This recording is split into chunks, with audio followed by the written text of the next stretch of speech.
Assalamualaikum warahmatullahi wabarakatuh. Nama saya Cici Safitri, NIM saya 1710910063. Saya mahasiswa Tadris IPS dari IAIN Kudus, kelas IPS B.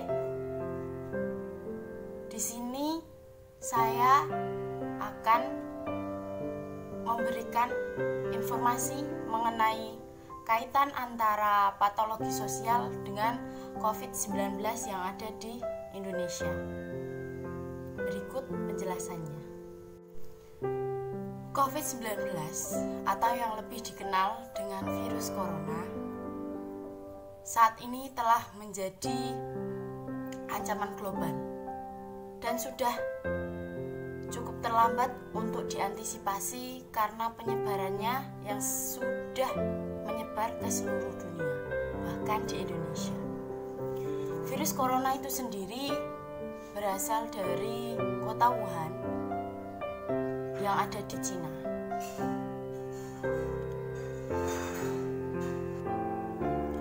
Untuk penyebarannya itu sendiri, corona menyebar sangat cepat, sangat mudah, karena bisa melalui interaksi antar manusia. Gejalanya pun sangat mudah, hanya flu, batuk, pilek, demam, seperti halnya flu biasa.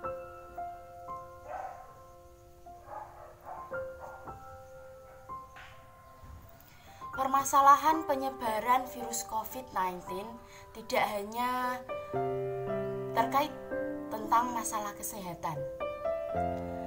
Lebih dari itu, COVID-19 juga merupakan masalah sosial. Masalah sosial merupakan sebuah kondisi di mana suatu kondisi negatif yang dihadapi oleh masyarakat. Solusi yang dapat diambil oleh negara dan juga oleh masyarakat yang di dalamnya terdapat tokoh masyarakat, cendekiawan, atau para ilmuwan. Namun, tidak semua masalah yang dihadapi dapat dikategorikan sebagai masalah sosial. Keganasan COVID-19 menyerang tanpa memandang kaya, miskin, pejabat, atau rakyat jelata, tak pula memilih warna kulit, tak pula memilih jenis rambut. Semua berpotensi terinfeksi virus corona. Nyaris di hampir semua negara di belahan dunia sedang panik mengatasi pandemi ini.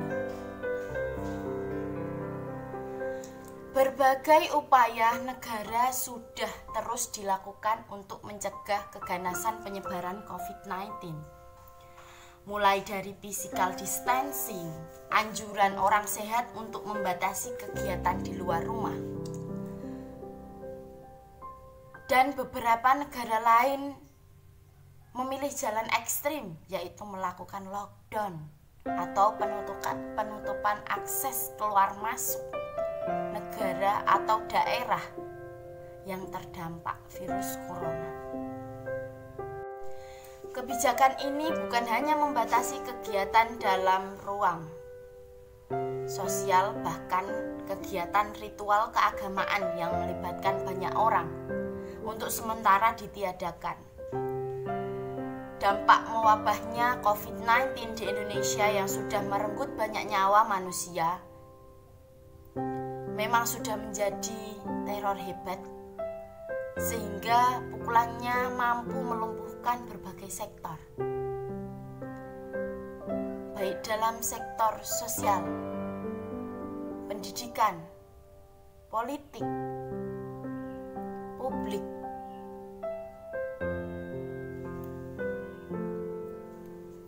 ekonomi. Pelayan publik melambat, bahkan statis karena instansi pemerintah maupun instansi swasta diwajibkan bekerja di rumah atau work from home Proses belajar mengajar juga dilakukan di rumah. Semua kegiatan dilakukan di rumah. Kampus ditiadakan, sekolah dilakukan dengan cara online. Sementara itu, di sektor ekonomi, dampak pandemi COVID-19 telah memporak-porandakan sendi-sendi ekonomi, baik sektor formal, sektor informal. Sementara itu, di sektor ekonomi, dampak pandemi COVID-19 telah memporak-porandakan dalam sektor formal maupun informal. Ribuan rakyat, terutama yang bekerja di sektor informal, mulai terpuruk karena akibat situasi yang tak menentu. Demi penanggulangan wabah ini, pemerintah pusat, provinsi, kabupaten terpaksa menguras habis APBN dan APBD dengan merealokasikan anggaran ratusan miliar hingga triliunan untuk menangani tanggap darurat ini. Situasi serba tidak membantu dan mencekam seperti ini membuat pemerintah maupun masyarakat panik, terlebih bagi orang-orang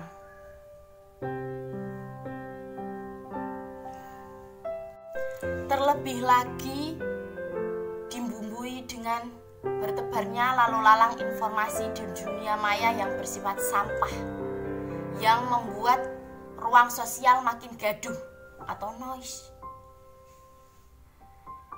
Eskalasi keganasan COVID-19 yang semakin mencekam dibikin makin menakutkan oleh serbuan berita bohong atau berita hoax dan menyesatkan yang tak kalah ganasnya dengan virus corona. Masyarakat awam yang tak memiliki nalar kritis kerap termakan berita-berita hoax menyesatkan. Hanya berbekal pengetahuan seadanya dan informasi sepihak. Saat ini masyarakat memasuki fase amat mengerikan yang disebut sebagai patologi sosial. Patologi sosial yaitu perilaku menyimpang yang ditandai dengan adanya pola-pola kepribadian yang tidak kuat, disertai dengan pengalaman-pengalaman dan konflik-konflik ketidaksadaran antara komponen-komponen kepribadian ego dan superego. Indikasi penyimpangan sosial atau patologi sosial yang sangat mengerikan yang belakangan ini dipertontonkan, misalnya sikap antisosial atau deviasi sosial dari sebagian kelompok masyarakat dalam bentuk keberingasan menolak keras proses pemakaman jenazah yang diduga terpapar COVID-19. Bahkan di Jakarta kabarnya tenaga medis, perawat, dokter yang kos, mereka tidak diterima di masyarakat.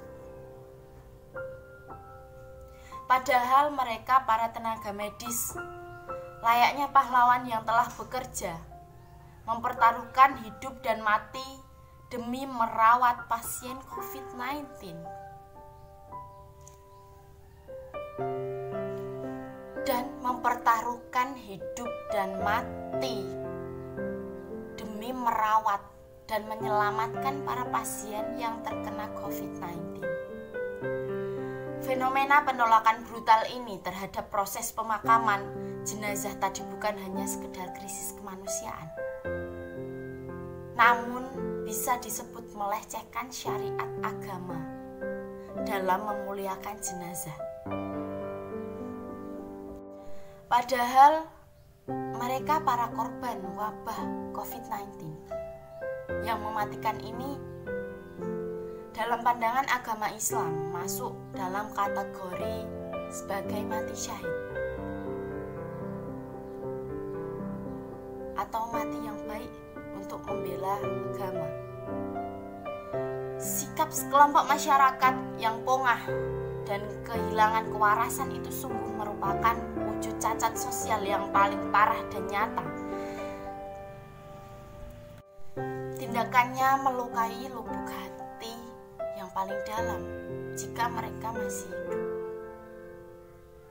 Saya tak habis pikir, kenapa sebagian masyarakat berpikiran seperti itu? Menurut saya, jika pasien yang terkena COVID-19 sudah meninggal, mereka tidak dapat menyebarkan COVID-19 karena mereka tidak dapat berinteraksi dengan manusia, tidak dapat berinteraksi dengan kelompok.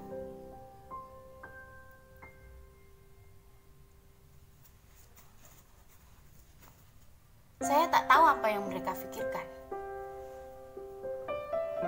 Tapi yang saya tahu, setiap orang memang memiliki pandangannya masing-masing. Dalam suasana duka bangsa-bangsa di dunia ini, tak terkecuali dalam negeri kita sendiri, mestinya dijadikan kesempatan kita untuk mengaktualisasikan spirit, menggalang solidaritas, menebar kepedulian atau simpati, menebar bahkan mungkin berempati atau turut merasakan apa yang mereka rasakan. Berbagai kesulitan yang dihadapi sesama warga bangsa Indonesia.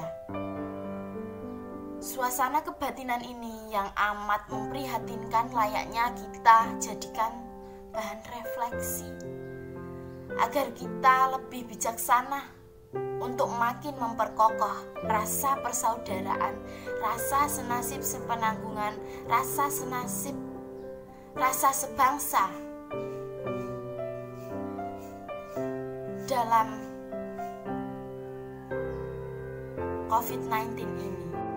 Tidak dipungkiri bahwa dengan beredarnya kabar virus corona yang telah menyangkit Indonesia, bahkan dunia, berdampak pada sikap masyarakat yang menjadi lebih overprotective terhadap lingkungan sekitar. Ketakutan virus corona akan memberikan pengaruh terhadap sikap sosial masing-masing individu. Kita akan lebih mudah menaruh curiga pada orang lain.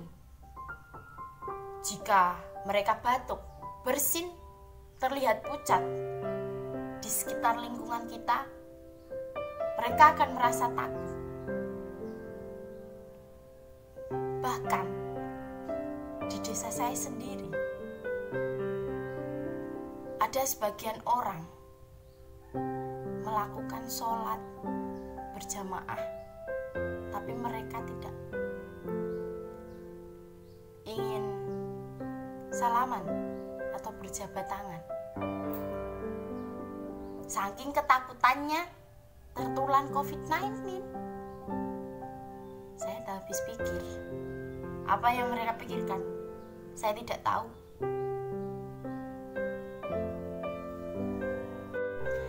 Kita akan lebih cenderung memutuskan menjauh ketimbang menanyakan kabar atau sekedar menunjukkan bentuk kepedulian kecil lainnya. Perlu dipahami, ciri otentik dari masyarakat adalah kedinamisan dalam perubahan di tatanan sosialnya yang mendapat stimulus tertentu. Dalam hal ini yang dirasa takut atas wabah virus corona. Kondisi perubahan ini bersifat independen. Artinya sulit untuk dapat membatasi perubahan-perubahan pada masyarakat karena masyarakat merupakan mata rantai yang saling terkait. Oleh karena itu, diorganisasi dan disfungsi sosial menjadi suatu keniscayaan. Disorganisasi sosial pada masyarakat akan mengarah pada situasi sosial yang tidak menentu sehingga dapat berdampak pada tatanan sosial di masyarakat. Wujud nyata berupa prasangka dan diskriminasi tadi. Hal ini bisa kita lihat bagaimana reaksi masyarakat saat ada warga Indonesia terkena COVID-19. Mereka mulai membatasi kontak sosial. Untuk tidak menggunakan angkutan umum, transportasi online, menghindari berinteraksi di ruang sosial tertentu seperti pasar dan mal karena khawatir tertular virus corona. Prasangka masyarakat ini tentu memiliki alasan logis. Saya tahu itu semua memiliki alasan logis karena mereka tidak ingin terjangkit COVID-19, tidak ingin tertular. Sebab dalam perspektif epidemiologi, terjadinya suatu penyakit atau masalah kesehatan tertentu disebabkan karena adanya keterhubungan antara pejamu, dalam hal ini manusia atau makhluk hidup lainnya. Untuk saat ini, pemerintah lebih mengutamakan perekonomian masyarakat. Bagaimana mereka hidup, bagaimana mereka makan, bagaimana mereka hidup layak. Pemerintah memperhatikan itu.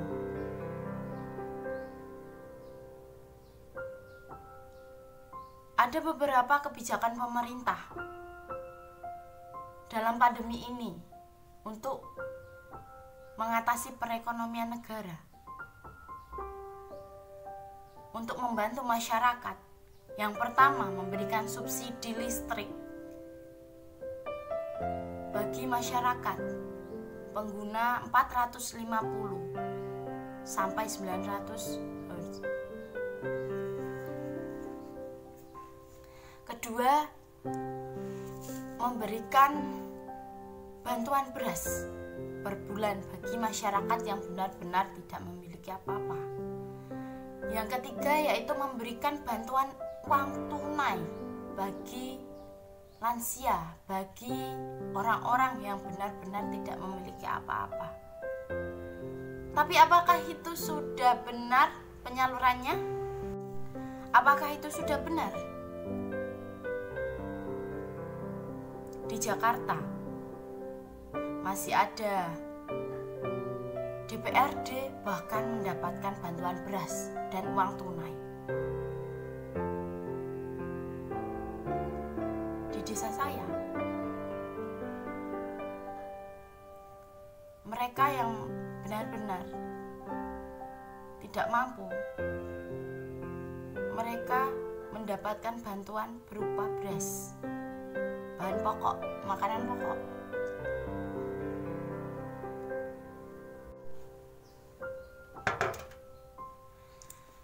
Dengan dampak yang ditimbulkan oleh wabah virus ini yang sangatlah serius.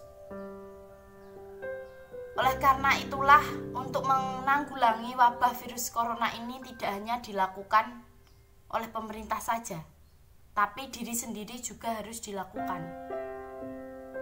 Dengan intervensi di bidang kesehatan, tetapi harus dilakukan secara terpadu.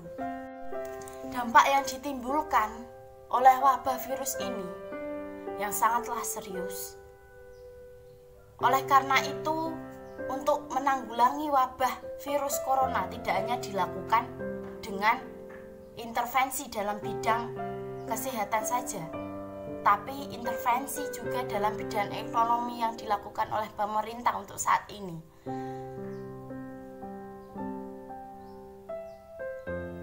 Tetapi harus dilakukan secara terpadu, lintas sektor. Intervensi sosial yang dilakukan sebagian upaya mengatasi kondisi masyarakat yang disorganisasi, disfungsi, bahkan patologi sosial. Dengan adanya intervensi sosial, diharapkan dapat memperbaiki fungsi sosial atau mencegah individu atau kelompok masyarakat tertentu mengalami disfungsi akibat fenomena wabah corona ini. Harapan saya, semoga wabah ini akan segera berakhir dan kehidupan kembali normal seperti biasanya.